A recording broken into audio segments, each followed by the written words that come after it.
जल की धारा बन करके बहने लगी। उसी जल की धारा से कपिल भगवान ने आचमन किया और अपना कमंडल उठा करके सीधे गंगा सागर की ओर प्रस्थान कर गए। बोल कपिल भगवान की।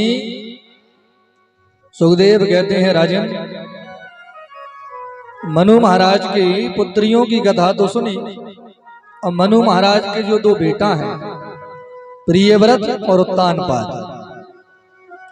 इनमें जो उत्तानपाद नाम के पुत्र हैं, इनके दो विवाह हुए।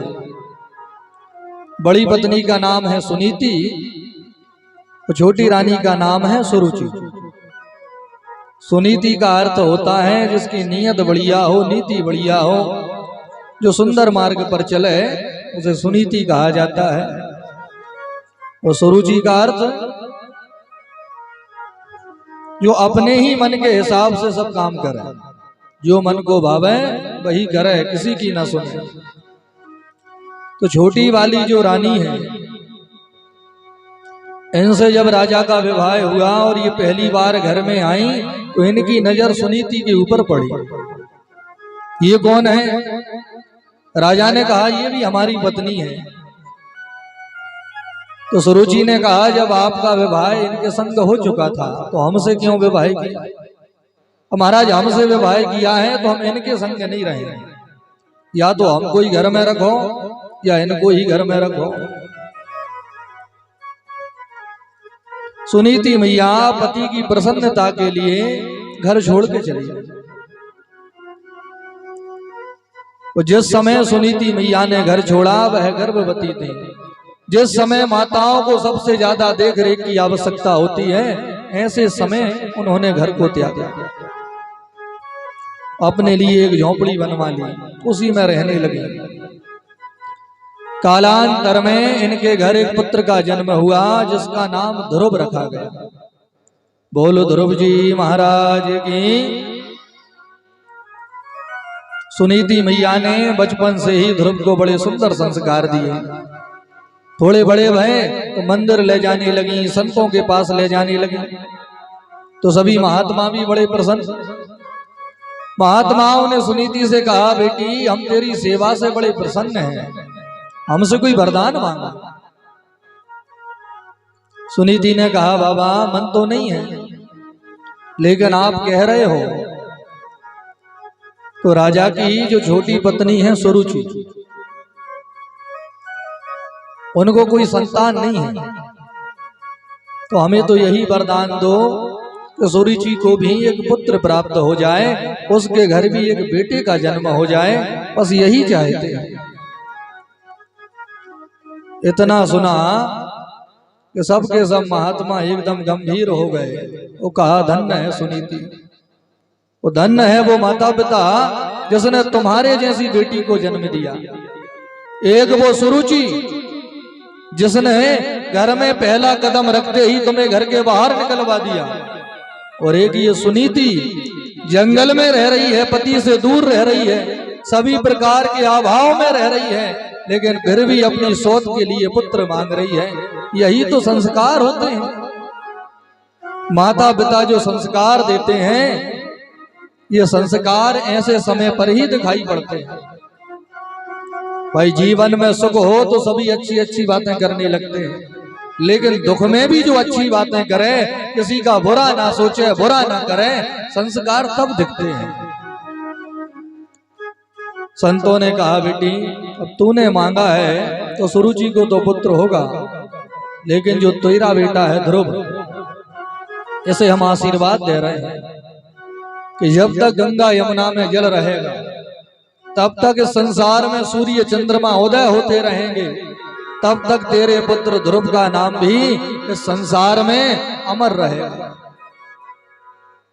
इतना बड़ा वरदान, अमरता का ही वरदान मानो संतों ने ध्रुव को दे दिया। अगर मांगती सुनीति तो मांगने से भी इतना बड़ा वरदान नहीं मिलता। बिन मांगे ही प्रसन्न होकर के महात्माओं ने ध्रुव जी को इतना सुंदर आशीर्वाद दिया। महात्माओं के आशीर्वाद से सुरुचि के घर भी एक पुत्र जन्म लेकर के आया और इस पुत्र का नाम उत्तम रखा गया। उत्तम भी धीरे धीरे बड़ा हो रहा है। ध्रुव जी महाराज लगभग 4.5 वर्ष के हो गए। गांव के बच्चों के संग खेलने जाने लगे। तो एक दिन घर के बाहर खेल रहे थे, तो एक बच्चे के पिताजी आए, उसे उन्होंने उठाया, अपने कंधे पर बैठाला, गांव घुमाने के लिए ले गए। अब ध्रुव जी टकटकी लगा करके उसे देख रहे हैं, वो कह रहे हैं भैया ये कितना भाग्यशाली है, देखो पिता के कंधे पर बैठा है और एक मैं हूं। मुझे तो आज तक मेरी मैया ने बताया ही नहीं कि हमारे पिताजी कहाँ रहते हैं, कौन है। मैं बार बार पूछता हूं लेकिन मैया बताती नहीं है, मुझे तो पता ही नहीं है। बच्चों ने कहा अरे ध्रुव भाग्यशाली वो नहीं है, भाग्यशाली तो तू है, तुझे पता नहीं है। अरे यहाँ के जो राजा हैं वही तो तेरे पिता हैं। ध्रुव ने कहा लेकिन मुझे तो पता नहीं है, मैं नहीं मानता इस बात को। तुझे भरोसा नहीं है, चल हमारे साथ में। वो सब के सब है बालक ध्रुव को राजमहल ही ले आए। जिस समय ध्रुव जी प्रवेश भये उस समय उत्तानपाद सुरुचि के पुत्र उत्तम को अपनी गोद में बैठाल करके खिला रहे थे। ध्रुव जी ने देखा कि पिताजी बैठे हैं। उत्तानपाद का भी मन हुआ कि ध्रुव को भी हम गोद में बैठा लें, लेकिन थोड़ी दूरी पर सुरुचि खड़ी थी, इसलिए राजा अपनी जगह से नहीं उठे। ध्रुव को लगा कि ये हमारे पिताजी हैं, अगर ये नहीं आ रहे हैं तो मैं ही चला जाऊं। नन्हे से ध्रुव जी दौड़ लगाई, सीढ़ियां चढ़ते हुए राजगद्दी तक पहुंच गए और उत्तानपाद की गोद में जाकर के बैठ गए। जैसे ही सुरुचि ने ध्रुव को राजा की गोद में बैठा हुआ देखा, वो एकदम क्रोध में भर गई। वो मन ही मन विचार करने लगी कि देखो आज मेरे पुत्र की बराबरी पर बैठा है, कल राजगद्दी पर बैठ जाएगा और मेरे पुत्र के राज को ये खुद हथिया लेगा। अगर आज मैं शांत रही तो मेरे पुत्र का पूरा अधिकार ही चला जाएगा। दौड़ी अपनी जगह से राजा के पास तक गई और एक झटके से ध्रुव का हाथ पकड़ के खींचा और धड़ाम से नीचे फेंक दिया। नन्हे से ध्रुव जी धड़कते हुए सीढ़ियों से जाकर के नीचे गिरे, रोने लगे। रोते रोते उठे, उठ के कहा मां आखिर तुमने मुझे धक्का क्यों मारा? क्या ये मेरे पिता नहीं है या इनकी गोद में बैठने का मेरा अधिकार नहीं है? आखिर मुझे मेरी पिता की गोद में क्यों नहीं बैठने दिया? मेरी पिता की गोद से मुझे क्यों उठाया? मां मैं पहली बार आया था, आज पहली बार मैं अपने पिता की गोद में बैठा था, तूने 2 मिनट मुझे नहीं बैठने दी। आखिर मेरी गलती तो बता, मैंने क्या अपराध किया है, मेरी क्या गलती है? मैं अपने पिता की गोद में क्यों नहीं बैठ सकता? सुरुचि ने कहा सुनो, ये भले ही तुम्हारे पिता हो लेकिन मैं तेरी मां नहीं हूं, इसीलिए तू इनकी गोद में नहीं बैठ सकता। ध्रुव ने कहा मान लो अगर हमको बैठना ही हो पिता की गोद में तो फिर हमें क्या करना पड़ेगा? सुरुचि ने कहा उसके लिए तुम्हें पहले जंगल जाना पड़ेगा, जंगल में जाकर के भगवान की तपस्या करनी पड़ेगी और जब भगवान प्रकट होकर के कहें कि वरदान मांगो तो उनसे कहना इस बार हमें सुरुचि का पुत्र बना करके भेजो। जब भगवान वरदान दे दें तो उसी क्षण मर जाना। मरने के बाद जब मेरे पुत्र बन के आओगे तब जाकर अपने पिता की गोद में बैठ पाओगे, नहीं तो नहीं बैठ पाओगे। कितना अहंकार, अपने आप को भगवान से बड़ा बना लिया। तो सुरुचि का पुत्र बनने के लिए तपस्या करनी पड़ेगी। ध्रुव ने कहा मां इतना अभिमान ठीक नहीं है, आज तुमने हमें इस राजगद्दी पर बैठने से रोका है, एक दिन हम तुम्हारे ही सामने इस राजगद्दी पर बैठ करके दिखाएंगे, पूरे अपमान का बदला लेंगे। आज तुमने पिता की गोद में नहीं बैठने दिया, तुम्हारे सामने राजा बनेंगे। कह करके ध्रुव जी आ गए।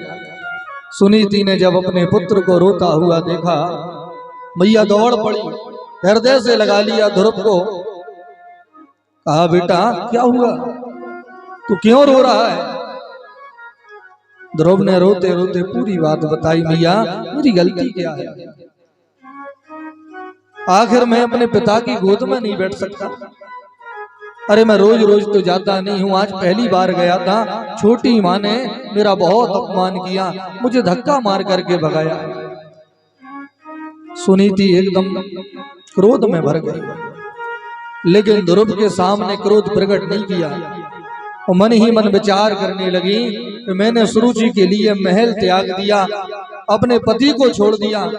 आज मेरा बेटा पहली बार अगर पिता की गोद में बैठने चला गया तो 5 मिनट मेरे पुत्र को पिता की गोद में नहीं बैठने दिया। सुनीति ने कहा बेटा मैं कर ही क्या सकती हूं, मुझ में तो इतना सामर्थ्य नहीं है कि मैं तुझे जबरदस्ती पिता की गोद में बैठा सकता। बेटा जिसकी कोई नहीं सुनता उसकी भगवान सुनते हैं, और जिसका कोई नहीं होता उसके वह परम पिता होते हैं। तू जंगल चला, तू जंगल में जाकर के भगवान की तपस्या कर बेटा। तो जब भगवान प्रकट हो तो तेरे मन की जो जो इच्छाएं हैं तू सब उनको सुना देना, वही तेरी इच्छा पूरी कर सकते हैं, मैं तेरी इच्छा पूरी नहीं कर सकती। मैया क्या भगवान जंगल में मिलेंगे? सुनीति ने कहा बेटा वैसे तो वो हर जगह है, लेकिन अगर तू जंगल में जाकर भी उनकी तपस्या करेगा तो वह तुझे जंगल में भी प्राप्त हो जाएगा, वो हर जगह है। इतना सुना, अपनी मैया को प्रणाम किया, और प्रणाम करके ध्रुव जी महाराज आज प्रभु की तपस्या करने के लिए जंगल जा रहे हैं। 4.5 वर्ष का वह क्षत्रिय बालक, जिसने ना तो विद्यालय का मुंह देखा ना पढ़ाई लिखाई की, वो 4.5 वर्ष के बालक में कितनी समझ होती है। अकेले अंधेरे कमरे में जाने से तक डरता है, ये तो जंगल में जा रहे हैं। भगवान ने यह दृश्य देखा तो नारद जी को भेजा। नारद जी ने आकर के ध्रुव को गुरु मंत्र दिया, और नारद जी से गुरु मंत्र लेकर के ध्रुव जी महाराज सीधे मथुरा पहुंचे। मथुरा में निधि वन में यमुना मैया के तट पर ध्रुव जी ने तपस्या प्रारंभ की, और 5 महीने तक तपस्या की, और साधारण तपस्या नहीं की। तपस्या के पहले महीने में ध्रुव जी 3 दिनों तक भूखे रहते हैं, और 3 दिन में एक बार पेड़ों के फल खा लेते हैं, और फिर 3 दिनों तक कुछ नहीं खाते। दूसरा महीना प्रारंभ हुआ तो अब तो 6 दिनों तक भूखे रहते हैं। 6 दिन में एक बार पेड़ों के पत्ते तोड़ करके खा लेते हैं, जमीन पर उगी हुई घास उखाड़ के खा लेते हैं। लेकिन तीसरे महीने में तो बेल पत्ते खाना भी बंद कर दिया। अब तो 9 दिन में एक बार केवल जल पीते हैं, और चौथे महीने में जल भी बंद कर दिया। त्रात्रांते त्रात्रांते प्राप्ते कपित्थ वज्रासना आत्मवृत्त्यनुसारेण मासम नित्य जय हरे। हर महीने तपस्या कठिन होती जा रही है। तो जब 5वां महीना प्रारंभ हुआ तो जमुना जी में जाकर के खड़े हो गए। यमुना जल कंठ तक है, और ध्रुव जी ने अपने पूरे शरीर के भार को अपने अंगूठे पर टिका दिया, और धीरे धीरे अपने प्राणों को खींचना प्रारंभ किया। प्राणों को मस्तक में स्थापित करके श्वास रोक करके तपस्या करने लगे। श्वास लेना ध्रुव ने बंद कर दिया। ध्रुव की तपस्या के प्रभाव से जैसे ही ध्रुव जी ने अपनी श्वास रोकी, तीनों लोकों में सभी की श्वास रुक गई। चाहे संसार के नर नारी हो, जीव हो, या स्वर्ग के देवी देवता हो, ध्रुव की तपस्या के प्रभाव से कोई भी श्वास नहीं ले पा रहा है। ध्रुव ने खींची प्राण वायु, वायु रुकी त्रिलोकों की, देवता धर्रा उठे और आसन डोली देवों की। सभी देवता घबरा रहे हैं। इंद्र भयभीत होकर के ब्रह्मा जी के पास में गए। ब्रह्मदेव, हम सब श्वास नहीं ले पा रहे हैं, क्या कारण है? ब्रह्मा जी ने कहा, भैया बैकुंठ चलो। सबके सब मिलकर के बैकुंठ आए। बैकुंठ में आकर के भगवान ने कहा कि हमारा छोटा सा भक्त ध्रुव, वह श्वास रोक करके तपस्या कर रहा है, और जब तक ध्रुव श्वास नहीं लेगा तीनों लोकों में कोई श्वास नहीं ले पाएगा। चिंता मत करो, हम अभी जा रहे हैं ध्रुव के पास। तो भगवान ध्रुव जी के पास में आए, ध्रुव जी के सामने आकर के खड़े हो गए। बोलो भक्त वत्सल भगवान की। और यह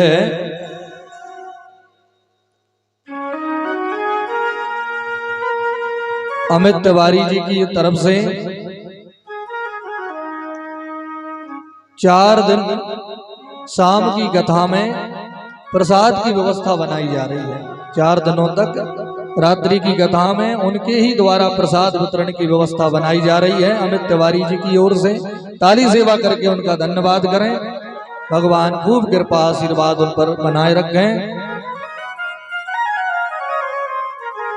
भगवान ने आगे कहा, ध्रुव आंखें खोलो, हमसे वरदान मांगो। और जैसे ही प्रभु को अपने सामने देखा, तुरंत ध्रुव जी महाराज यमुना जी से बाहर निकले, भगवान को प्रणाम किया। वो प्रणाम करके हाथ जोड़ करके खड़े हो गए। भगवान बड़ी देर तक ध्रुव को देखते रहे, ये कुछ हमसे मांगेंगे, लेकिन ध्रुव जी कुछ बोल ही नहीं रहे। क्यों नहीं बोल रहे हैं? क्योंकि मैया ने कहा था जंगल जाओगे तो भगवान मिलेंगे, लेकिन भगवान जब आकर के सामने खड़े हो जाएं, उसके बाद क्या करना है, भगवान से कैसे बोलना है, ये तो किसी ने नहीं बताया। अब मैं क्या करूं, भगवान से क्या बोलूं? मन तो करता है कि खूब स्तुति सुनाऊं, लेकिन पढ़े लिखे हैं नहीं, स्तुति करना आता नहीं। प्रभु समझ गए कि ध्रुव हमारी स्तुति तो गाना चाहते हैं, लेकिन इनको कुछ आ नहीं रहा है, इसलिए शांत होकर के खड़े। तो भगवान ने अपने 5 जन्य शंख का स्पर्श ध्रुव जी से करवाया। तो भगवान के शंख का स्पर्श होते ही ध्रुव जी महाराज को समस्त वेद विद्याओं का ज्ञान स्वतः ही हो गया। बोलिए राधे राधे। ये होती है भगवान की कृपा, पल भर में ही भाग्य बदल जाता है। 1 मिनट पहले ही ध्रुव जी महाराज बहुत बड़े अज्ञानी थे, लेकिन जैसे ही प्रभु की कृपा हुई तो इनको संसार का समस्त ज्ञान प्राप्त हो गया। प्रभु कृपा करें तो कब रंग को राजा बना दें, राजा को रंग बना दें, ये पता नहीं चलता, और उनके लिए ये कोई बड़ी बात भी नहीं है। जैसे ही विद्याओं का ज्ञान ध्रुव जी को मिला, और बड़ी सुंदर स्तुतियां ध्रुव जी ने ठाकुर जी की गाई। मोकम करोतु वाचालम पंगुम लंघयते गिरिम यद कृपा तमहं वंदे परमानंद माधवम। हे माधव, आपकी जिस पर कृपा हो जाए वह संसार में भला कौन सा काम नहीं कर सकता। जिनके मुख में वचन ही नहीं है, मुंह में जीव ही नहीं है, ऐसे मुखों पर जब आपकी कृपा होती है तो वह वाचाल बन करके प्रवचन करने लगते हैं। मूक होए वाचाल, और जिनके दोनों पैर ही नहीं है, ऐसे अपंगों पर जब आपकी कृपा हो तो वह बड़े बड़े पहाड़ चढ़ जाते हैं। वही कृपा मेरे ऊपर कर दी आपने। मुझे तो बोलना ही नहीं आता था, मुझे कुछ भी नहीं आता था, मेरे मुख के वचन तो मानो मर ही गए, लेकिन आपने कृपा की ऐसी संजीवनी पिलाई है प्रभु कि मुझे सब कुछ आने लगा। योऽन्त्यः प्रपश्य मम वाचमिमां प्रसूप्तां संजीवयत्व किल शक्तिधरा स्वधाम्ना अन्याश्च हस्तचरणा श्रवणत्वगादीन् प्राणन्नमो भगवते पुरुषाय तोभ्यम्। हे प्रभु, आपको मैं प्रणाम करता हूं। ठाकुर जी ने कहा ध्रुव हमसे कोई वरदान मांगो। ध्रुव ने कहा प्रभु आपसे झूठ नहीं बोलूंगा, यहां आया था तो मन में बड़ी बड़ी बातें थी, लेकिन जब से आपको देखा है कुछ भी मांगने का मन नहीं है। अब तो मन करता है कि आपको ही देखता रहूं। बस यही कृपा करो प्रभु, हमेशा हमेशा के लिए मुझे अपने ही पास में रख लो, मुझे अपना दास बना लो, सेवक बना लो, भक्त बना लो, मुझे खुद से अलग मत करो। प्रभु ने कहा ध्रुव ये वरदान हम तुम्हें अभी नहीं दे सकते। क्यों? क्योंकि अभी तुम्हारे मन में राजा बनने की इच्छा है। छोटी माँ से कह के आए हो तुम्हें राजा बन के दिखाऊंगा, वो बगैर राजा बने अगर भक्त बन गए तो ये राजा बनने की इच्छा पुनः प्रकट हो सकती है। तो पहले मन की इच्छा पूरी करो, उसके बाद में फिर हमारी भक्ति करो। क्योंकि जब तक मन में कामनाएं हैं, जब तक मन में इच्छाएं हैं, तब तक भगवान हमें अपने पास में नहीं रखते। जब मन की सभी इच्छाएं शिथिल पड़ जाती हैं, जब मन में इच्छाएं पैदा होना बंद हो जाती हैं, मन की सभी कामनाएं जब समाप्त हो जाती हैं, तब जाकर के हम भगवान के पास में पहुंच पाते हैं। तो जब तक मन की इच्छाएं हैं तब तक तो बार बार इसी संसार में आना जाना लगा रहता है।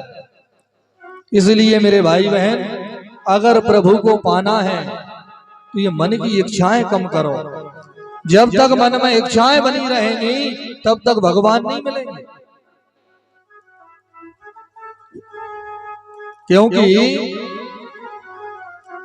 इतनी सरलता से भगवान मिलते भी नहीं है। भगवान को पाने के लिए थोड़ी चालाकी की भी आवश्यकता होती है। हम भगवान का भजन करें, भक्ति करें, भगवान को पुकारें, तो भगवान पहले हमें दूसरी चीजों में उलझाते हैं।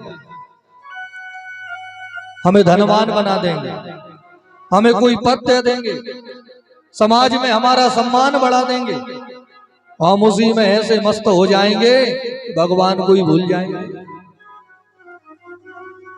लेकिन धनवान होकर भी, बड़ा पद मिलने के बाद भी, समाज में सम्मान होने के बाद भी अगर हम भगवान को भजना बंद ना करें, उनको पुकारते रहें, बजते रहें, उन्हें मनाते रहें, तब जाकर के वह प्रभु अपनी कृपा करते हैं। पहले तो वो उलझाते हैं। भक्ति करोगे, भजन करोगे तो तुम्हें संसार की वस्तुएं देने लगेंगे। कभी कोई पद दे देंगे, कभी अचानक धन बढ़ा देंगे घर में, हम इन्हीं में उलझ जाएंगे और भगवान को भूल जाएंगे।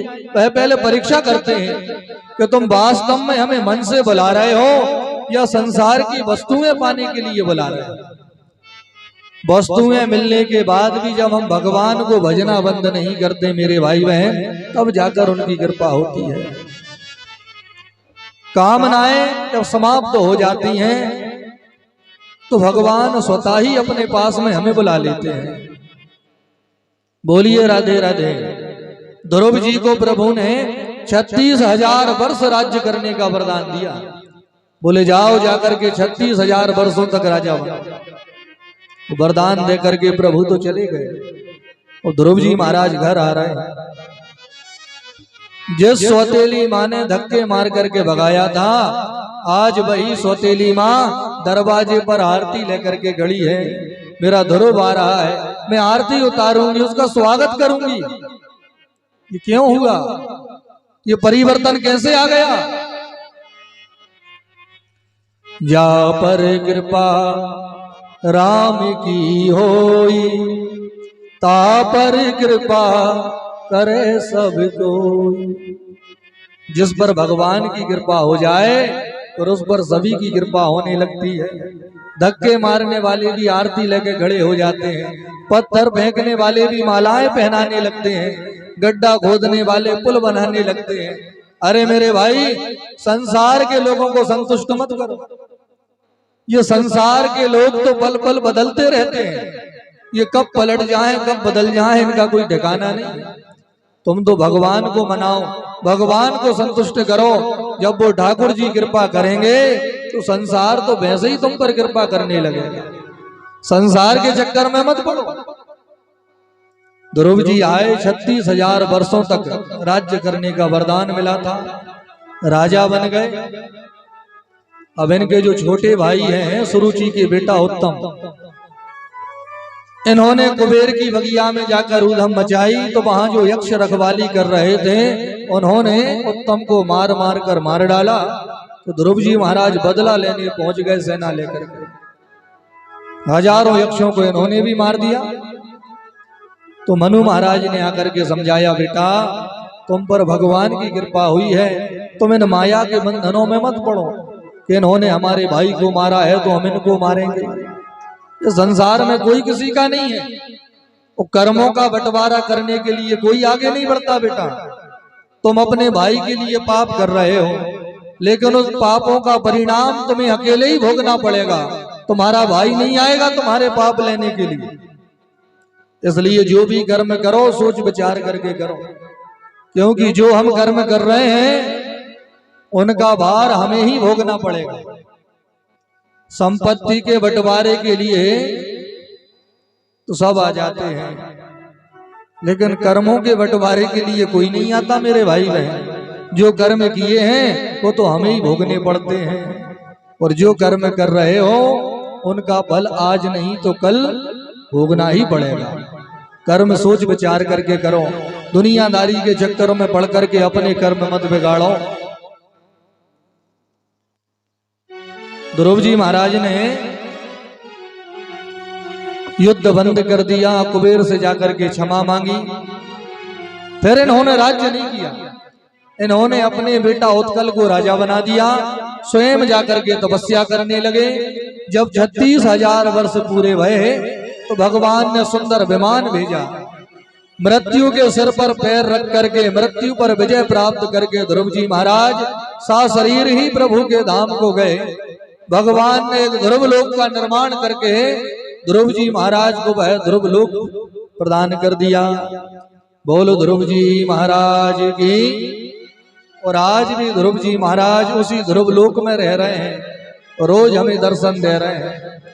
जो ध्रुव तारा हमको आकाश में दिखाई पड़ता है वही तो ध्रुव लोक है, उसी में तो हमारे ध्रुव जी हैं। महात्माओं के आशीर्वाद से आज भी वो अमर हैं और आज भी ध्रुव लोक में निवास कर रहे हैं। तो मेरे भाई बहन, छोटी सी उम्र में ही ध्रुव जी महाराज ने भगवान को पा लिया, 5 महीने में भगवान को प्रकट कर दिया। अगर हम भी ध्रुव के जैसे बन जाएं, हमारे भाव भी ध्रुव के जैसे हो जाएं, तो वह प्रभु तो आज भी आने के लिए तैयार बैठे हैं। इसलिए अपने मनोभाव ध्रुव की तरह सुंदर बनाओ, मनसा वाचा कर्मणा तीनों प्रकार से भगवान के हो जाओ। बोलो भक्त वत्सल भगवान की।